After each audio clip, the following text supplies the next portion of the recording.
안녕하십니까. 송충근입니다. 자, 오늘은 이제 경매 입문에 관해서 강의를 하겠는데요. 경매 이론보다 오늘 이제 경매를 왜 해야 되느냐, 경매가 또 어떤 좋은 점이 있느냐, 그래서 이제 우리 경매 투자를 해서 다들 성공해서 부자가 되자, 뭐 이런 내용의 강의를 오늘은 하겠습니다.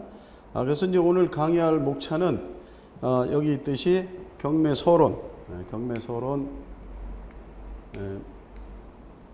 나는 지금 어디에 서 있는가, 이제 지금 내 처한 상황을 한번 이제 돌아보자 이거죠. 그래서 어디로 가야 되는가, 어떤 방향으로 우리가 계획을 세워야 되는가. 그런데 이제 제가 경매 전문가죠. 그래서 경매를 관하는데 왜 부동산 경매 투자가 좋은 것인가, 이런 얘기와 그 다음에 이제 지금 경매 시장 분위기가 어떠하니까 경매를 하도록 하자, 뭐 이런 얘기입니다.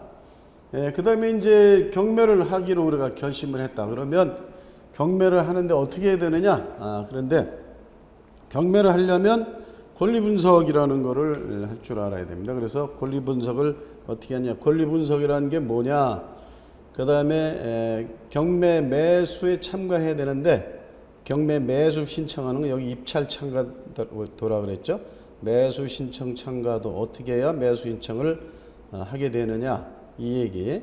그 다음에 이제 권리 분석을 하는데 어떤 방법으로 해야 될 거냐. 물론 이제 권리 분석하는 기초 지식을 갖추고 그 기초 지식에 따라서 그 사례, 경매 그 사건에 대입을 해서 그 사건을 분석을 해야 되는데 또 그것도 이제 연구를 좀 제가 해가지고 분석하는 기법과 그 도구를 제가 만들었습니다. 그래서 제 이름을 따서 CGS 권리 분석 기법이라 그랬는데 그 CGS 권리 분석을 저랑 이제 공부하실 때는 그걸 공부해서 그거를 실제 사례 분석하는데 활용을 하면은 훨씬 정확하고 빠르게 분석을 할 수가 있습니다. 그래서 권리 분석 기본 기법, 권리 인수 소멸 구분표, 그 다음에 CGS 권리 분석 기법 3대 도표를 제가 개발을 했는데 그 도표를 활용해서 권리 분석하는 방법, 이런 것들을 하겠습니다. 그리고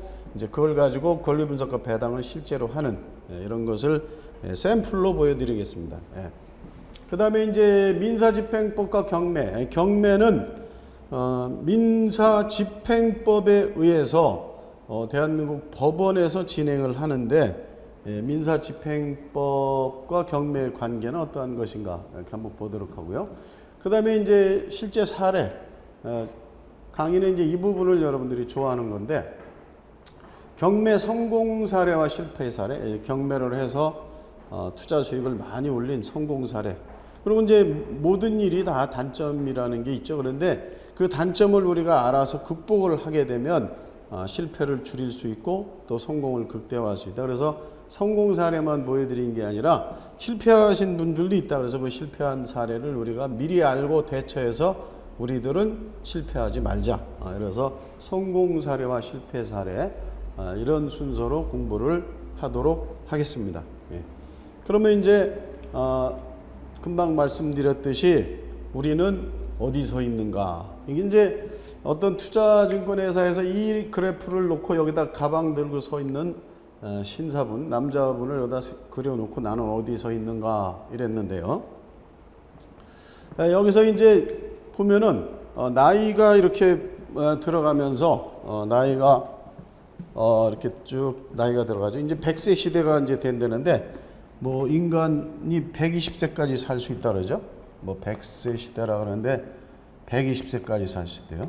125세까지 살 수 있다는데. 이런 시대가 됐는데 보통 막 40, 50대면 은퇴를 한단 말이에요. 그래서 뭐 지금 보면은 50대에서 60대 사이에 은퇴들을 하고 그러는데 이렇게 이제 긴 세월을 살아나가려면 어떻게 해야 될 것인가? 지금 나는 지금 어디에 지금 나이로 봐서 어디쯤에 있는가? 이런 거죠. 그래서 이제 우리가 한 뭐 남자들의 경우가 군대 갔다 오고 대학교 졸업하고 이러면 이제 이때부터 좀 수입을 내기 시작하는데 돈은 이렇게 이제 벌어지다가 어느 정점에 가면은 줄어들죠. 이렇게 줄어들면 다행인데 사실 뚝 떨어져 버리죠. 이렇게 수입은 줄어버리는데 지출은 오히려 수입이 줄어들 무렵 되면은 지출은 더 늘어나게 된다. 그래서 여기 이 부분에 적자 폭이 발생하게 되죠. 그래서 이것이 큰일이다. 그래서 이제 이 노후 대책을 세워야 된다 이런 얘기들을 많이 하는데 이거를 어떤 수로 우리가 극복을 해야 되느냐 이런 문제죠. 그래서 이제 자 나이가 들어갈수록 수입은 줄어드는데 어느 정도까지 올라 줄어드는데 지출은 늘어난다. 그리고 이 적자 폭인데 이걸 메꿔야 된다 이거죠. 그래서 이걸 메꾸는 방법을 저는 이제 제시하는 거죠. 그래서 제가 제시하는 방법은 그동안 벌을 때 이제 저축해 놓은 이 돈을 이제 종잣돈으로 해가지고 해서 재테크를 해가지고 여기 이 부분을 메꿔야 된다. 그래서 이거 뭘로 해야 되느냐? 바로 이것이 이제 제가 권하는 여러 가지 방법이 있겠죠. 뭐 증권 투자하는 방법도 있고 금융 상품에 투자하는 방법도 있고 부동산에 투자하는 방법도 있고 그렇죠. 그래서 저는 이제 그 중에서도 경매 전문가니까 부동산 투자, 그 중에서도 경매를 통한 투자, 요새는 이제 경매를 또 NPL로 하는 투자가 있어요. 그런 투자를 권하는 겁니다. 그래서 우리는 이렇게 노후 대비 여기 있듯이 자녀 뭐 학비나 이런 거, 자녀 혼인, 그다음에 우리 노후 이런 것이 지출이 이렇게 늘어가고 있는데 수입은 줄어든다. 이걸 메꾸는 방법으로 제가 경매를 권하고자 하는 겁니다. 자, 그러면 이제 이 우리의 지금 서 있는 자리를 인식을 했으니까 그럼 어떻게 해야 되느냐? 이런 문제죠. 그래서 보통 이제 이게 베스트셀러가 됐던 부자 아빠, 가난한 아빠 이 책에서 이제 제가 따온 건데 보통 이제 우리의 살아가는 삶의 형태를 네 개 이제 이거 수학의 1사분면, 2사분면, 3사분면, 4사분면 이렇게 돼 있죠. 이걸로 이제 나눠 봤어요. 보니까 이제 보통 우리가 사는 거는 이제 여기 피고용인이던가 뭐 이런 삶을 살게 되죠.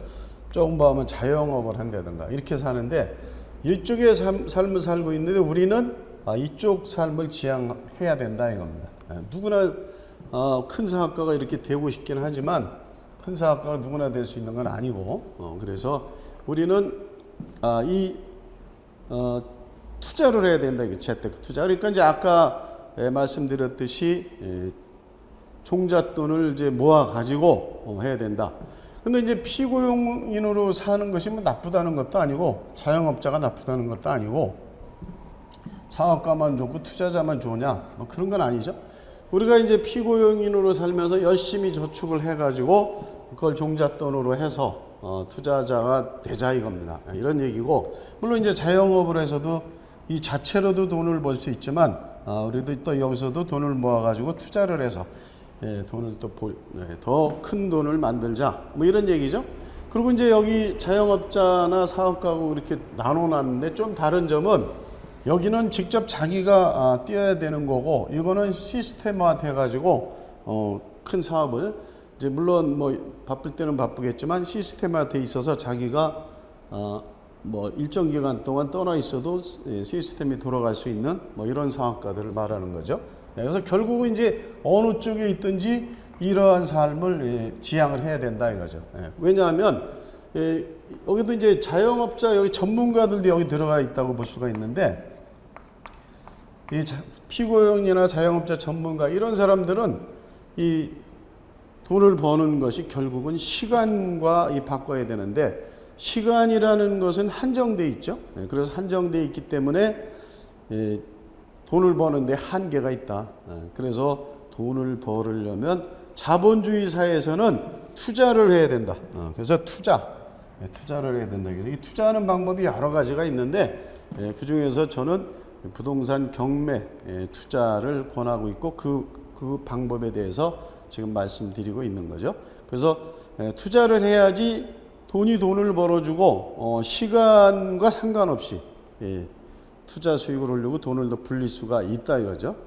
이 피고용이나 자영업, 전문직 이런 것들은 시간의 한계가 있기 때문에 수입의 한계가 있다. 그래서 여기서 종잣돈을 마련해 가지고 투자를 해서 그러면 눈덩이 이제 굴리듯이 굴려야 된다. 그래서 불어날수록 자꾸 커지게 이렇게 만들어야 된다 이거죠. 그래서 이 자본주의 사회에서는 이제 투자를 잘 해야 됩니다. 예, 그래서 투자를 해야 되는데 저는 이제 경매 투자를 여러분에게 권하고 또 그 하는 방법에 대해서 말씀드리고자 하는 겁니다. 자, 그럼 이제 경매를 제가 권하는데 왜 경매를 권하느냐? 그 이유를 여기 말씀드리겠습니다. 보면 이제 경매 투자가 뭐 대략 아시겠지만 시세보다 싸다. 그냥 경매 그러면 시세보다 그냥 싼 게 아니고 왜 싸냐면은 경매는 이제 감정 가격이라는 게 있어요. 경매에서 이제 경매를 하기 위해서 물건을 내놓는데 감정 가격이 첫 회차, 첫 매각기일에 최저 가격으로 제시가 되죠. 그래서 경매는 이제 이 최저 가격 이상을 쓴 사람 중에서 가장 높은 금액을 쓴 이런 사람을 최고가 매수인이라고 그러죠. 그래서 이 최고가 매수인에게 이 물건을 살 자격을 주기 때문에 최고가 매수인이 이제 돼야 되죠. 그런데 이 경매가 왜 싸냐면 감정 가격으로 첫 매각기일에 최저 가격으로 제시를 합니다. 그런데 이날 이 물건을 사고자 하는 분들이 이제 없게 되면은 이제 뭐라고 표현하냐면 매수 신청이 없게 된다. 매수 신청이 없게 되면은 이제 그 다음 회차를 진행합니다. 이 회차를 진행하는데 이 회차를 진행하려면 저감을 합니다. 저감. 예를 들어서 이때 10억의 최저 가격이 정해져 있었다면 10억에 사는 사람이 없었으면 그 다음 회차에서는 여기서 다운을 시켜야 되겠죠. 그래서 저감인데 저감률이 적용이 돼요. 그래서 요거는 이제 법원마다 정하게 돼 있는데 저감률이 대체로 저감률이 법원마다 다른데 20% 저감하는 법원이 있고 30% 저감하는 법원이 있고 대체로 법원마다 다릅니다. 우리나라 법이 적용되는데 다 똑같이 해야 되지 않느냐 그런데 법원마다 정하는 게 달라서 20% 혹은 30% 이렇게 저감이 돼서 그 법원은 어떤 저감률이 적용되나 이런 거는 이제 권리 분석할 때 또 잘 아셔야 되겠습니다. 그래서 저감률이 돼서 다운이 되니까 20% 적용하는 지역에서는 그 다음 회차는 이게 8억에 나오는 거예요. 30% 저감하는 지역에서는 그 다음에 차는 7억에 나오는 겁니다. 최저 가격. 그래서 이 가격 이상에서 더 높은 가격을 쓰도록 이렇게 돼 있죠. 이래서 이제 꼭 이때 이제 이 가격 이상에서 매각이 되면은 되는데 또 이때도 매수 신청이 없었다. 그러면은 6억 4천이 되겠죠. 여기는 얼마? 4억 9천이 되버려요. 그래서 이렇게 이제 10억이었던 것이 두 번만 유찰돼도 4억 9천이 되고 여기는 두 번 유찰되면 6억 4천이고 한 번 더 유찰되면 5억 1,200이 되겠죠. 이런 식으로 이 저감률이 적용이 되기 때문에 이게 싸게 살 수가 있다. 뭐 이런 얘기입니다. 이게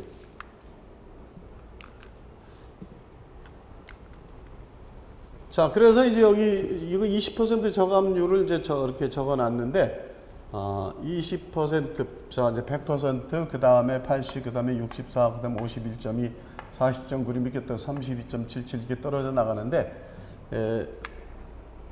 뭐 30% 저감률 되는 데는 뭐 더 빠른 속도로 떨어지겠죠. 그래서 이렇게 이제 가격이 떨어지기 때문에 좀 싸게 살 수 있다.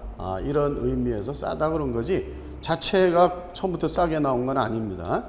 그래서 이제 뭐 어떤 경우에는 그 물건에 대해서 특별히 가치를 두고 있는 사람은 오히려 감정가격보다 더 높게 사가는 경우도 물론 있을 수가 있겠죠.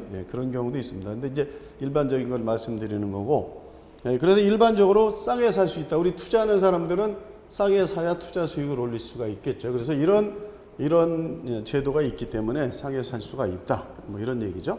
그 다음에 이제 여기 입찰 절차라고 이제 했는데 법이 바뀌면서 이 입찰 절차를 매수 신청이란 용어로 이제 우리 민사집행법에서 쓰고 있는데 이 매수 신청 절차가 간편하고 안전하다 이렇게 이제 말씀드렸습니다. 그래서 간편하고 안전하도록 우리 법원이 계속 제도와 법을 개선해 나가고 있고 지금 많이 개선이 됐습니다. 근데 이제 절차가 간편하고 안전하다고 해도 초보자들은 이제 어쨌든 법에 의해서 진행되는 거고 법원에서 제도적으로 진행하기 되는 것이기 때문에 이런 것에 대한 공부는 이제 하셔야 되겠죠. 이제 절차가 간편하고 안전한데 처음에는 공부를 좀 하셔야 된다 이겁니다. 그래서 이제 이런 과정이 있는 것이고 이런 것을 가르치는 뭐 학원, 요새는 이제 대학원, 대학에서도 이런 과정이 학과로도 생기고 있고 이제 그렇게 됩니다. 그래서 이런 거를 배우셔야 실수를 하지 않게 되고 그렇죠. 이러한 간단한 절차인데도 이거를 공부를 하지 않으면은 실수를 하게 되고 이 경매에서의 실수는 돈을 손해보는 그런 것으로 연결되기 때문에 공부를 하고 해야 된다. 뭐 처음엔 뭐 간단하게 배우면 할 수 있습니다. 그 다음에 이제 물건에 대한 정보, 물건의 정보를 쉽게 얻을 수 있다 이랬는데 지금 이제 인터넷 시대가 돼가지고 이 경매 물건에 대한 정보를 인터넷에 다 올려놓죠. 대법원 홈페이지에 들어가면은 뭐 경매 정보는 따로 코트 옥션 해서 홈페이지도 따로 있을 정도로 여기에 모든 정보를 인터넷에다 올려놓고 있습니다. 그리고 이제 이 대법원에서 제공하는 정보는 기본 정보만을 주기 때문에 이제 실제 경매를 하시는 분들에게는 좀 더 나아가서 정보를 가지셔야 실제 입찰을 하고 할 수 있게 하기 위해서 이제 사설 회사들이죠. 경매 정보 제공 회사들이 있어서 대법원에서 제공한 정보를 가지고 거기에다 이제 추가 정보를 넣고 그 다음에 그 정보를 또 가공한다 이렇게 표현할 수가 있을까요? 권리 분석을 해가지고 이 정보를 제공하는 업체들이 있습니다. 그래서 그러한 경매 정보 사이트, 지금은 사이트, 경매 정보지 사이트를 구독을 하시는 것이 좋습니다. 인터넷 회원 가입하셔가지고 보도록 하면은 거기서 이제 대법원에서 주는 정보를 기본으로 해가지고 그 해당 사건의 권리 분석도 하고 위험성도 경고를 해주고 또 해결하는 방법도 어느 정도 제시를 하고 그래서 권리 분석이 된 정보를 제공을 하는 데들이 있습니다. 그래서 어쨌든 정보를 그전에는 뭐 발품을 판다 이런 표현이 있었는데 물론 지금도 발품을 부동산이기 때문에 팔아야 되지만 일단 정보를 얻어내는 것은 인터넷 홈페이지에서 특히 우리 국가 대법원에서도 이걸 제공하고 있기 때문에 정보를 전국에 있는 모든 경매 정보를 다 알 수가 있습니다. 그 다음에 이제 물론 여기에 따라서 나오는 것이기 때문에 상대적으로 수익률이 높다. 상대적으로 수익률이 높고 안정적이다. 이제 법원에서 법 절차에 따라서 하는 것이기 때문에 안전하죠. 그 다음에 수익률이 높다는 건 아까 말씀드렸듯이 저렇게 저감률이 적용이 돼서 다운이 돼서 나오기 때문에 수익률이 상대적으로 높다 이겁니다. 그리고 이제 이거는 요 2번하고 이제 연결이 되는 건데 이 제도적으로 국가에서는 일반 국민들이 뭐 실수요자들이든 투자자들이든 이 경매 시장으로 많이 와가지고 투자를 하시고 또 실수요자들은 뭐 집장만이든 부동산에 대한 투자를 하실 수 있도록 이렇게 이제 제도를 계속 개선하고 있습니다. 그래서 이제 이 제도 개선을 해서 많이 이제 좋아지고 앞으로도 계속 또 뭐 문제점이 있는 것들은 제도 개선을 뭐 해야 되겠죠. 그래서 이 경매가 자꾸 투명해지고 또 안전해지도록 국가가 힘을 쓰고 있기 때문에 경매 투자로 오셔라. 이제 경매 투자로 국가가 왜 경매 투자를 뭐 하도록 유도를 하느냐, 그거는 뭐 국가가 뭐 세수를 증대시키기 위한 그런 것도 아니고, 자 이제 채무자와 채권자가 있는데 경매다 그러면 잘못된 인식에서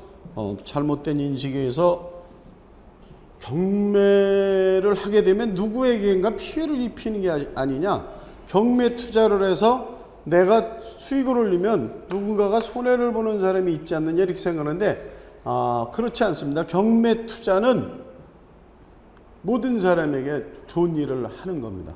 첫째 이제 경매 투자를 해서 어떤 물건을 우리가 매수한다 그러죠. 경매로 매수를 해주게 되면은 첫째 이제 누가 좋냐면 채권자가 좋습니다. 채권자.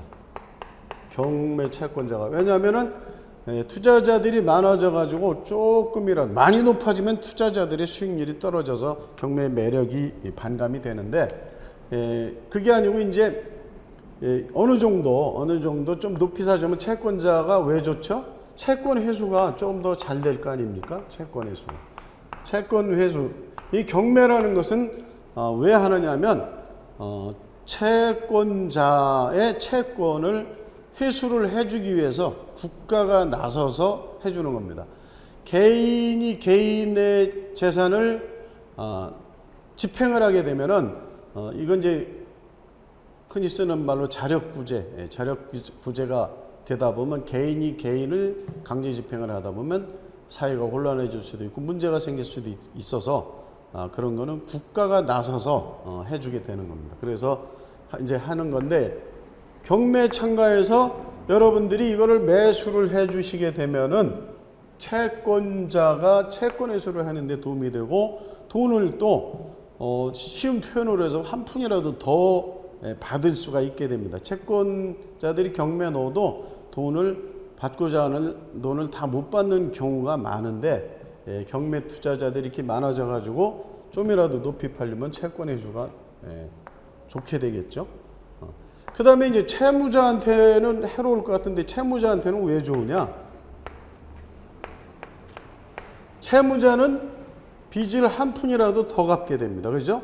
그래서 채무 변제가 잘 됩니다. 좀 높게 되겠죠. 이게 경매 물건이 너무 낮게 팔려버리면, 경매 물건을 여러분이 사주시지 않는다면은 이게 낮게 팔리면은 채무자 입장에서는 자기의 부동산만 경매로 없어지고, 빚은 많이 못 갚아가지고 빚이 많이 남게 되겠죠. 그래서 경매 시장에 오셔가지고 이렇게 물건을 사주시는 거는 채권자에게도 좋은 일을 해주는 거고, 채무자에게도 좋은 일을 해주는 거고, 그렇습니다.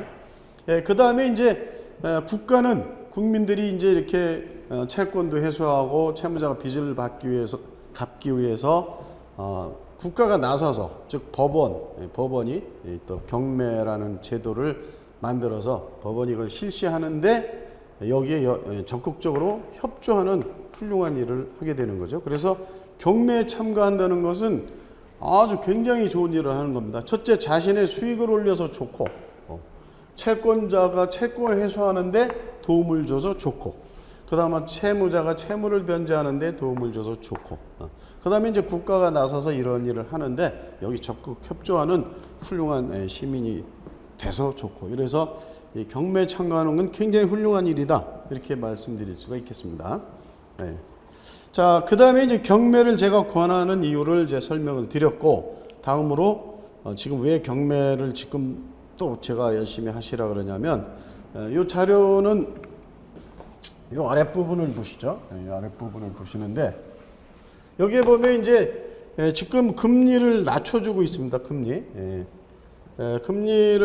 금리가 이제 저점으로 이렇게 금리와 정점에서 저점으로 간다. 금리를 좀 낮춰주고 있죠. 부동산 투자를 활성화시키기 위해서. 그래서 이럴 때는 부동산 투자를 해야 된다. 이런 모형을 갖다 코스톨라니의 달걀 모형이다. 그래서 경제학자가 이런 모형을 제시를 했는데, 지금이 또 바로 지금 금리를 낮추고 있죠. 금리가 저점으로 이렇게 낮춰주고 있을 때 부동산을 투자하는 거다. 국가에서도 경기 활성화, 특히 부동산 경기 활성화를 위해서 금리를 낮춰줬죠. 낮췄고 또 이제 주기적으로 봐서도 지금 부동산이 올라갈 때다. 그래서 그렇지 않을 때 부동산 상황이 좋지 않을 적에도 부동산 투자는 경매를 통해서 하면은 잘 할 수가 있는데 또 지금은 시기적으로 더 맞았다 이거죠. 그러니까 이럴 때일수록 부동산 투자 그 중에서도 저는 이제 경매 전문가니까 경매 투자를 권하는 말씀을 제가 드리고 있는 겁니다. 지금 시기적으로도 참 맞았다 이겁니다. 자, 그 다음에 이제 권리 분석을 해야 되는데 권리 분석이라는 것을 어떻게 하느냐, 권리 분석이라는 건 뭐냐, 여기에 대해서 말씀을 드리겠습니다.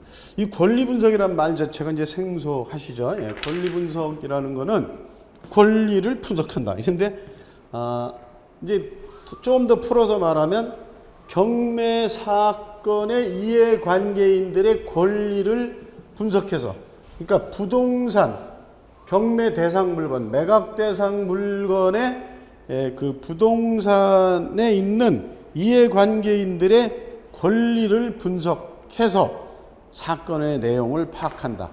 그 사건의 내용을 파악해야지 내가 그 물건에 안전하게 투자할 수 있느냐, 뭐 이런 이제 판단을 할 수가 있게 되고, 또 궁극적으로는 내가 투자 수익을 얼만큼 올릴 수 있을 것이냐. 그 중요한 문제는 사실은 그거죠.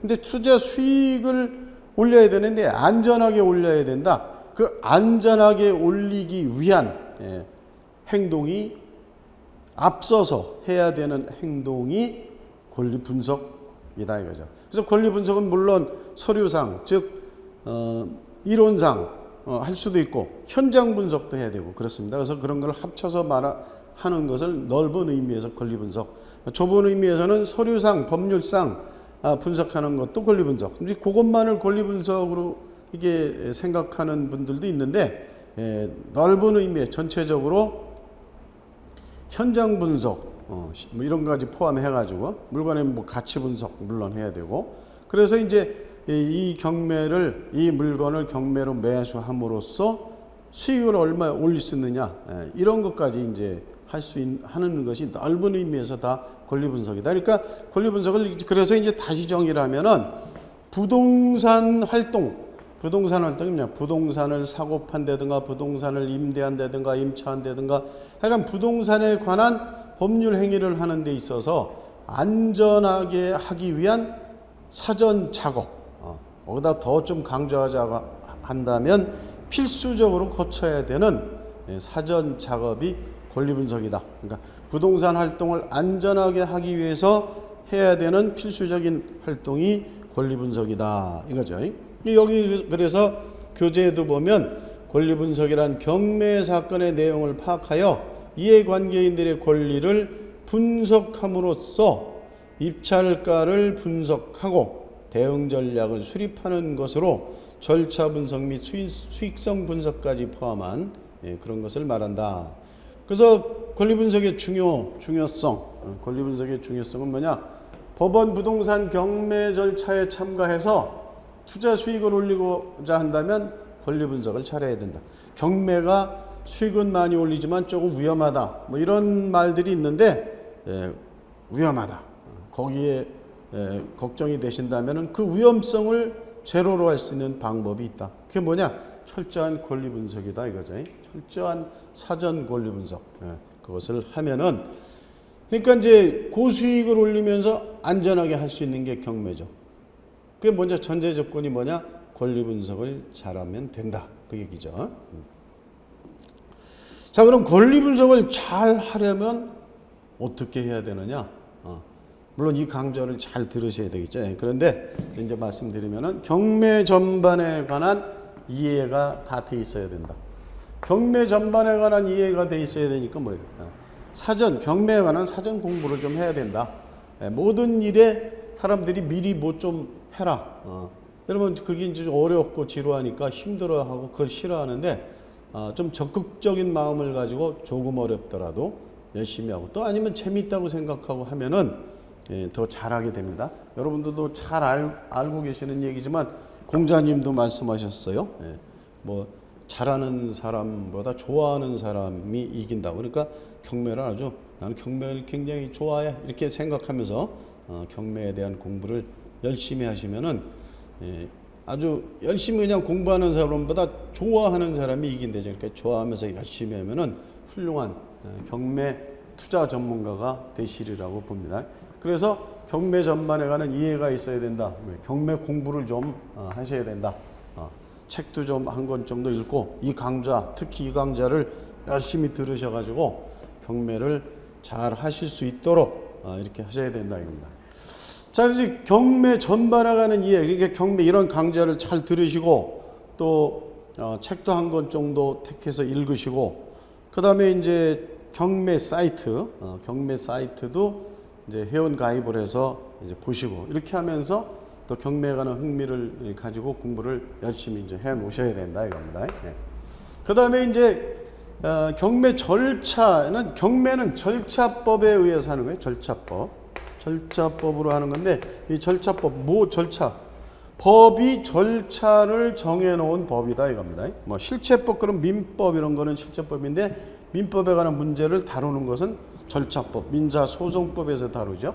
경매도 민사소송법 중 강제 집행 부분에 있었는데 이것을 경매를 이제 중요시하는 시대가 돼서 민사소송법에서 뚝 떼어가지고 독립을 시켜가지고 그 절차법, 민사소송법 속에서 뚝 떼어가지고 민사집행법, 경매만을 얘기하는 또 경매만은 아니고 민사에 관한 집행에 관한 법, 민사집행법을 우리나라가 독립적인 법으로 만들어서 2002년 7월 1일부터 시행을 하게 됐습니다.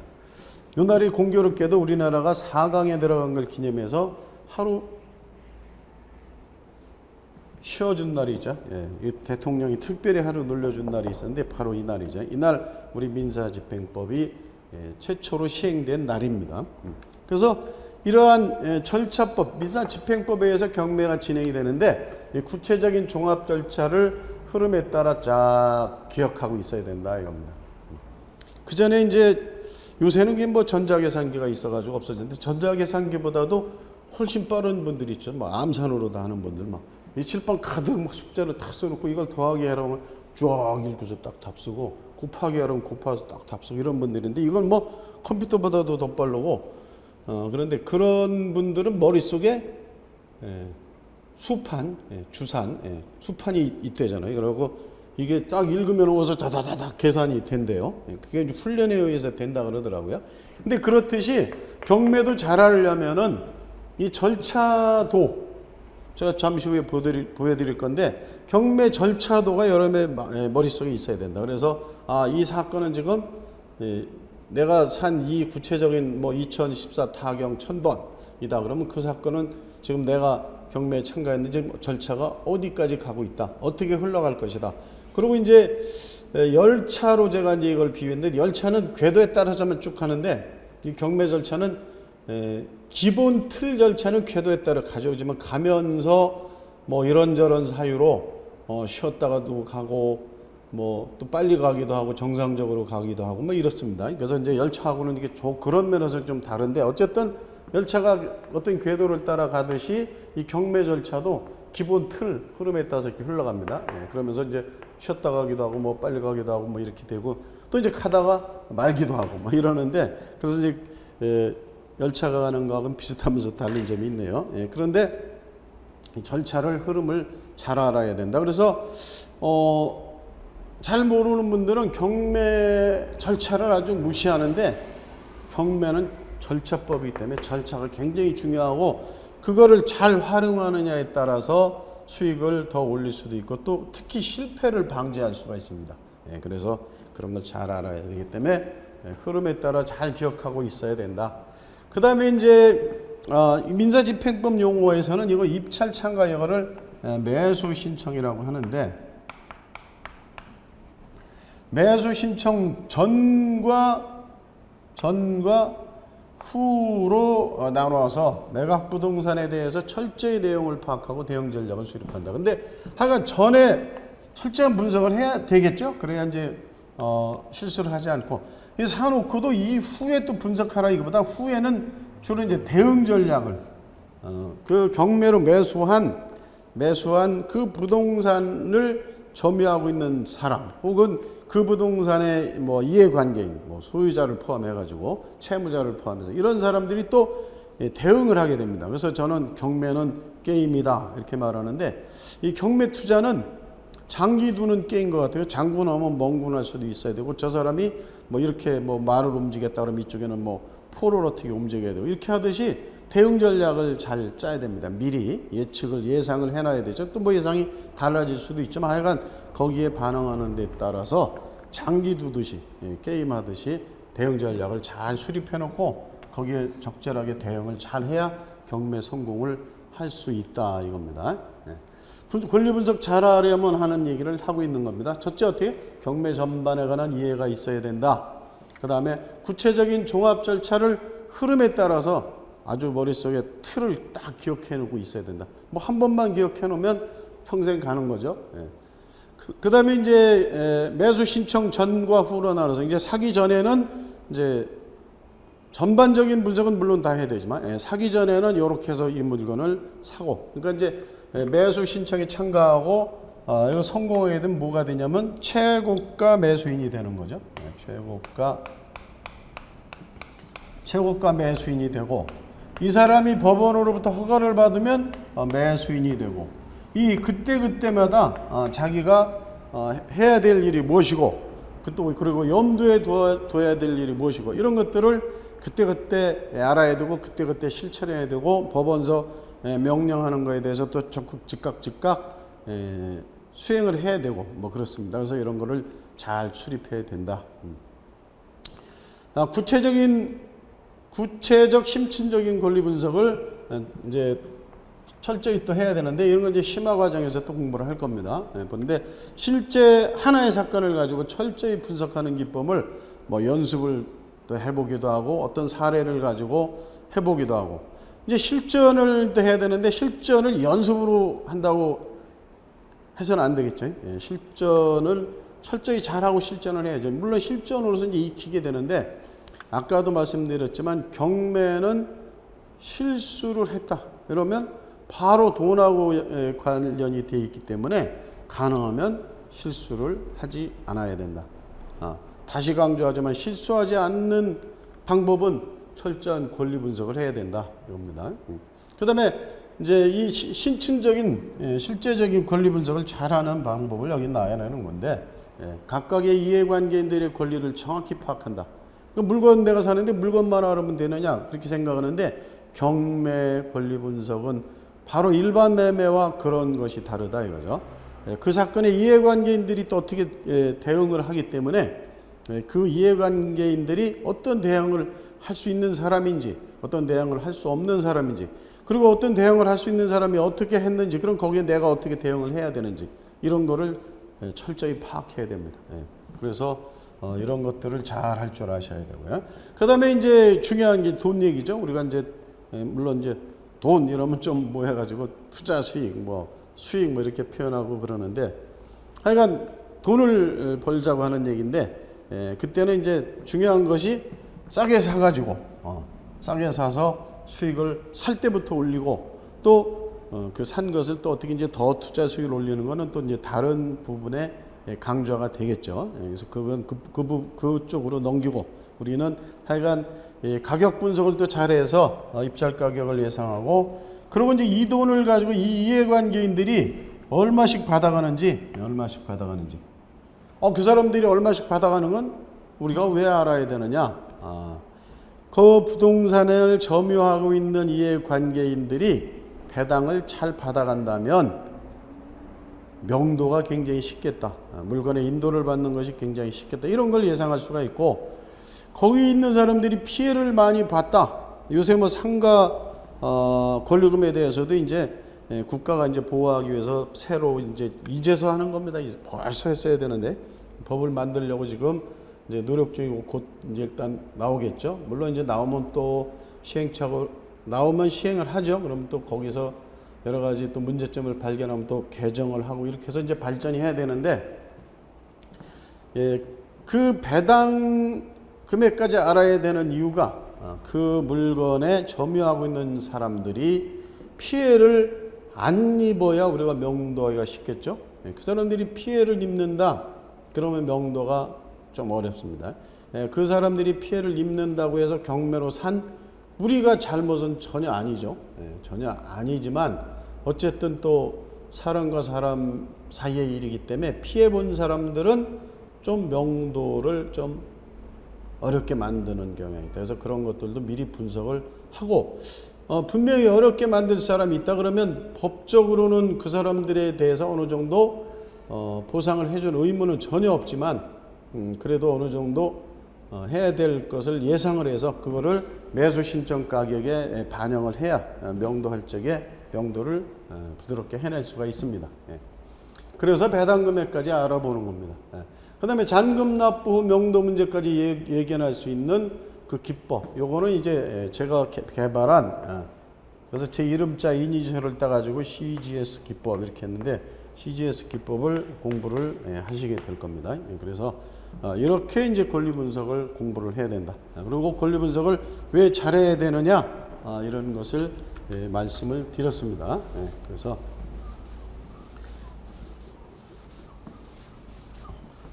자, 이제 그 다음에 이런 것들의 지식을 익히신 다음에 입찰에 우리가 참가한다. 입찰 참가 이렇게 표현하는데 현행 민사집행법상 용어로는 이 입찰 참가를 뭐라고 표현하냐면은 매수 신청 이렇게 표현합니다. 매수 신청. 이제 민사집행법에서는 경매에 참가하는 걸 줄기차게 매수 신청이라고 써 있습니다. 근데 단어도 짧고 표현이 쉬워서 입찰 이러는데 물론 입찰이라는 방식으로 하고 있지만 법률 민사집행법용으로 경매에 참가하는 것을 매수 신청이라고 합니다. 그래서 매수 신청 참가하는 거를 표로 좀 만들었다. 그래서 그걸 입찰 참가 절차도 이렇게 했는데 요거는 이제 흐름을 그리는 거고 그림은 이제 이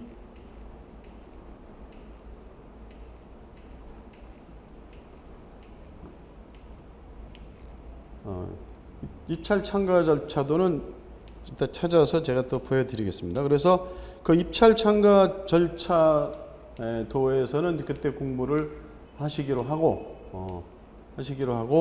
지금은 이제 흐름을 우리 표에서 보도록 이렇게 하겠습니다.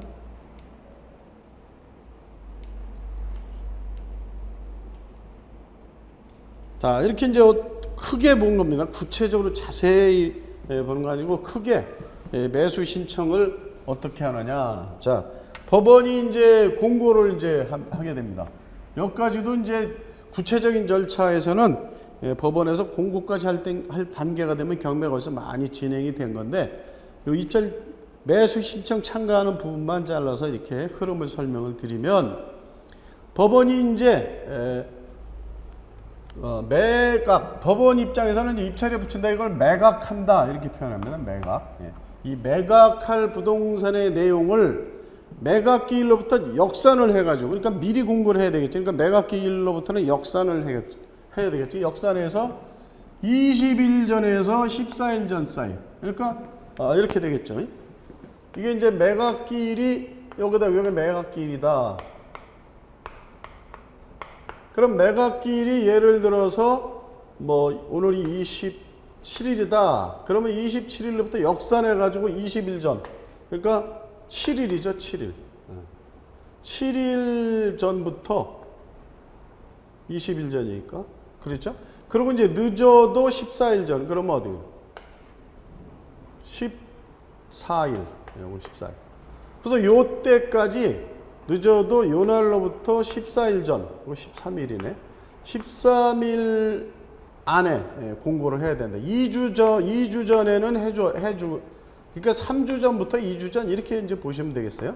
3주 전에서 2주 전 사이에 반드시 공고를 해야 되니까 늦어도 2주 전까지는 해야 된다. 그래서 2주 정도는 있어야 늦어도 3주 주면 더 좋고 2주 정도는 있어야 권리 분석할 시간이 좀 있지 않겠느냐 해서 이렇게 이제 공고를 하게 됩니다. 그래서 그전에는 매차를 신문에 공고를 했지만 비용이 너무 많이 들고 또 부작용도 있었어요. 그래서 매주 공고하는데 광고를 매번 해야 되니까 거기서 무슨 문제가 생겼어요. 그래서 첫 매각 물건만 신문에 공고를 하고 경매 사이트, 대법원 사이트, 대법원의 코트 옥션, 대법원에 들어가서 경매 물건 검색 이렇게 봐도 되고, 애초에 들어갈 적에 www.courtauction.go.kr 이렇게 들어가면은 경매 사이트, 대법원 경매 사이트에 들어가고, 여기다가 이제 물론 여기다 매해 모든 걸 다 공고하고, 신문에는 첫 매각 물건만 경매 공고를 한다. 그러니까 첫 번만 신문에 공고를 하고 나머지는 첫 번을 포함해서 모든 거는 이제 대법원 경매 사이트에 공고를 한다 이겁니다. 그래서 경매 사이트가 대법원에서 관리가 되고 있기 때문에 옛날보다 어떤 실수나 또 뭐 있어서는 안 될 일이지만 부조리 같은 것이 많이 거의 뭐 사라졌다 이겁니다. 그래서 대법원 사이트 공고가 나오면 매수 신청 전에 권리 분석을 해야 된다. 그래서 이제 법률적인 권리 분석을 하고 매수 신청 전에 권리 분석을 하게 되고, 그러고서 이제 관청을 말하는 거죠. 물론 이게 다 부동산에 관한 서류를 관리하는 관청. 이 동사무소는 부동산에 관한 서류가 아니고 이제 사람에 대한 서류죠. 임차인 분석할 때 임차인이 거기 언제 전입했느냐, 이런 것이 중요합니다. 권리 분석. 그래서 그런 거 할 땐 동사무소에 가고 뭘 알아봐요? 여기서 이제 거주자를 알아보는데, 여기에 이제 어떤 사람이 여기 거주하고 있느냐, 그런 것들을 동사무소에서 확인을 합니다. 그래서 그전에는 옛날에는 이제 개인 사생활 보호가 그렇게 잘 되지 않았던 때는 남의 주민등록 등본초본 다 떼볼 수 있었는 시대가 있었는데, 지금은 법원에서 명령 서류나 당사자의 의뢰를 받았던 경우나 뭐 특별한 어떤 법에 의해서 발급받기 전에는 개인 서류를 발급받을 수가 없죠. 그래서 경매에 들어간 물건에 한해서, 그러니까 경매에 들어갔다는 증거 서류를 가져가야 됩니다. 그러니까 등기사항 전부 증명서라든가 뭐 대법원 경매 여기 코트옥션 사이트에서 출력받은 거, 이 물건이 경매 지금 진행 중이다라는 걸 증명을 해주면 동사무소에서 거주자 확인을 해주는데, 그거를 전입세대 열람 이런 이름으로 동사무소에서 서류를 해주게 되겠죠. 그리고 이제 가장 중요한, 부동산에 관한 가장 중요한 서류가 등기부 등본이라. 근데 이제 전산화돼가지고 명칭이 바뀌었죠. 등기사항 증명서 혹은 등기사항 전부 증명서, 이거를 여기서 또 떼게 되고, 그 다음에 이제 구청, 꼭 건축가라고 하기보다는 구청의 시군구청, 여도 구청이라고 하다. 시군구청 지방자치단체에 가지고 뭐 건축가를 포함, 지적가 뭐 포함해서 부동산에 관련된 서류를 다 발급받아서, 물론 사설 경매 사이트들이 가능한 한 거의 모든 서류를 발급을 받아서 사이트에 다 올려놓습니다. 그래야 또 회원이 증가하겠죠. 그리고 권리 분석도 정확히 해놔야 회원 수가 늘어나겠죠. 그런 데서 해놓지만서도 그건 또 시점의 차이도 있고, 그러니까 이런 거를 또 본인이 직접 매수 신청하시는 여러분들이 직접 다시 발급받아서 다 또 분석을 철저히 해야 됩니다. 그리고 이제 중요한 현장 분석, 뭐 임장 활동 이런 표현을 하는데, 현장 분석을 꼭 해야 되고, 그리고 물론 이제 중요한 것이 이제 돈이니까 이게 이제 감정 가격과 시세와 좀 다를 수가 있습니다.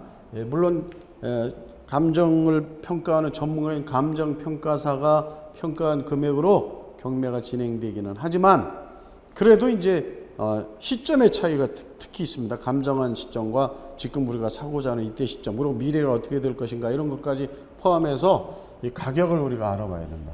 그리고 현 시세도 알아봐야 되고, 감정 가격은 또 얼마였었나 참고도 하고, 그 다음에 실제 그 물건의 상태, 이런 것도 잘 볼 줄 알아야 되겠죠. 이제 경매하니까 이런 것까지 다 한다 그러면 또 어렵게 생각하는데, 뭐 이제 이 부분에 대해서 전문가가 되면은 또 이런 거 해보는 것이 또 재미가 있을 수도 있습니다. 그러니까 이런 것들을 확인하는 것이 굉장히 중요하다 이겁니다. 그래서 이런 거를 분석하고 그 다음에 이제 매수에 참가하게 되는데 일단 개략적으로 설명하는 겁니다. 이걸 구체적으로 이제 공부하는 것이 바로 경매 공부죠. 그래서 이제 매수 신청 이걸 이제 줄여서 이렇게 써놓은 건데 매수 신청 당일 이게 이제 매각기일이라 그럽니다. 매각기일. 매각기일에 가서 이제 매각 물건 명세서 요 이제 요 입찰이란 말이 민사집행법 상에는 요게 이제 매각으로 해서 매각. 그래서 매각 물건 명세서를 또 열람해 보는데 이 매각 물건 명세서는 매각 당일 날도 물론 법원에 비치해서 종이 서류를 비치해서 보여주지만 요새는 이제 이 코트옥션 여기서 이걸로 또 다 이제 전자상으로 띄워놓기도 하고 그 다음에 이제 사설정보지들이 또 그걸 받아가지고 홈페이지에다 올려놓고 이렇게 됩니다. 그래서 그래도 이제 매각 당일에도 한 번 더 봐라.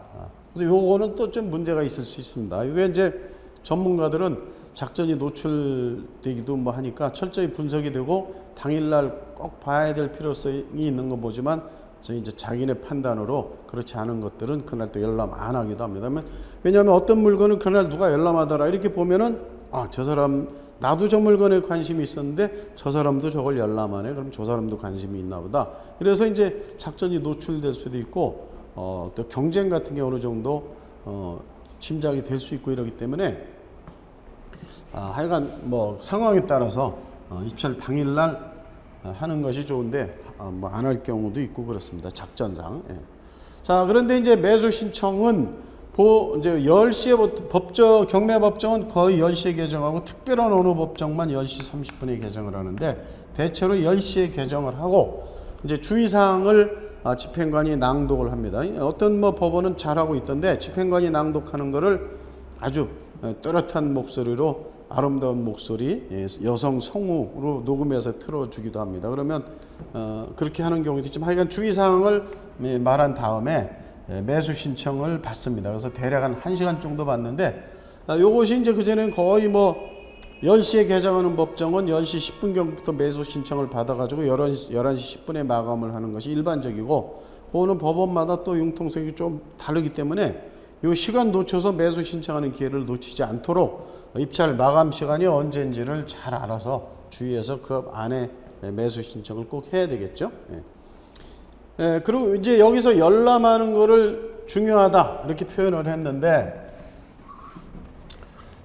매각 물건 명세에서 열람이 중요하다 이렇게 했는데 왜 중요하냐? 요 매수 신청 공고일에서 매수 신청일 요 사이 매수 신청 공고일은 물론 14일 전에 어떤 물건이 팔린다는 공고를 내지만 매각 물건 명세에서 비치 의무일은 매각일부터 역산해가지고 7일 전입니다. 그래서 이게 7일, 실제는 이제 입찰일 포함하면 이제 8일이죠. 예. 그러니까 여기가 매수 신청일이 수요일이었다. 그러면 전주 수요일부터 비치를 하는, 그러니까 이날도 하고 쭉 하니까 여기까지면 8번이죠. 아침까지. 매수 신청 전까지. 요 사이에 변경된 내용이 있을 수가 있다 그러는데 요거는 이제 대법원 판례가 나와가지고 판례가 나와서 요럴 때는 입찰 절차가 무효가 되는 것으로 판례가 나왔습니다. 그래서 법원에서는 요 공고일과 입찰일 사이에 변경된 내용이 있다. 그러면 법원은 절차를 진행하지 말아야 된다. 즉 절차를 변경해야 된다. 이런 판례가 나왔습니다. 그래서 제가 이제 한 사건에서 대법원까지 가서 대법원에서 판결로 이긴 겁니다. 절차가. 그러니까 입찰 공고일과 매각 당일 사이에 어떤 변경된 내용이 있다. 그러면 절차를 진행하지 말아야 된다. 기일을 변경해야지 진행해서는 안 된다. 그죠? 만약에 진행했다 그러면 이의가 없이 그냥 지나가면 하자가 치유돼서 문제 없는 걸로 되긴 되겠지만 누가 그 부분에 대해서 이해관계 있는 사람이 이의를 제기하면 즉 항고를 하게 되면 그 절차는 무효가 된다 이겁니다. 그래서 그렇게 되고 그 다음에 이제 열람 요령 요거는 이제 뭐 자기가 이제 여기 있듯이 미심쩍 어떤 부분이나 이런 거, 그다음에 매각후 추가 비용 발생 이런 예상상 이런 거를 대략 그날 그러니까 그 전에 모든 게 돼 있어야 되지 매각기일 날에서 뭐 이렇게 하는 거는 좀 부족하게 하는 거죠. 그러니까 그 전에 확실히 철저히 해놓고 매각기일 날은 안 볼 수 있도록 철저히 분석했으면 더 좋고 가능한 또 봐야 문제가 없긴 하는데 하여간 요 당일날 보면 또 작전이 노출될 수 있으니까 그거는 그때그때마다 판단해 하시기 바라겠습니다.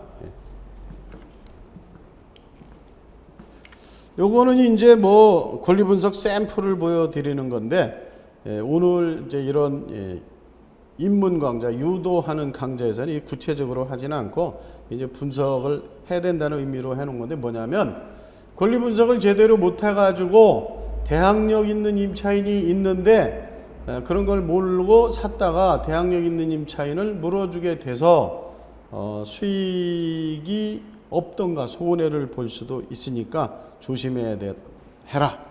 그리고 특히 이제 그런 것들이 어떤 사람들이냐, 뭐 대항력 있는 임차인일 수도 있고 유치권일 수도 있고 법정지상권일 수도 있고 뭐 여러 가지가 있는데 그런 거에 대해서는 권리 분석을 철저히 해서 위험성을 제거를 하고 위험성에 대해서 알고 대처를 하고 위험성이 있는 걸 알고 낮춰서 사고 뭐 이렇게 해야 성공한다. 뭐 이런 얘기를 사례로 하나 보여드린 겁니다. 이 사건은 인수대상 권리가 있는 것을 인수대상이 뭔지 모르고 샀다가 피해를 산 사람이 매수 신청한 사람이 피해라기보다 수익을 못 올린 그런 경우입니다. 그래서 그런 거를 이제 하나의 예로 보여드려서 경매 공부를 권리 분석 공부를 철저히 하자 이런 뜻으로 보여드린 이런 사례입니다. 그래서 그런 거는 이제 샘플 사례로 제가 구체적으로 강의를 할 것이고 또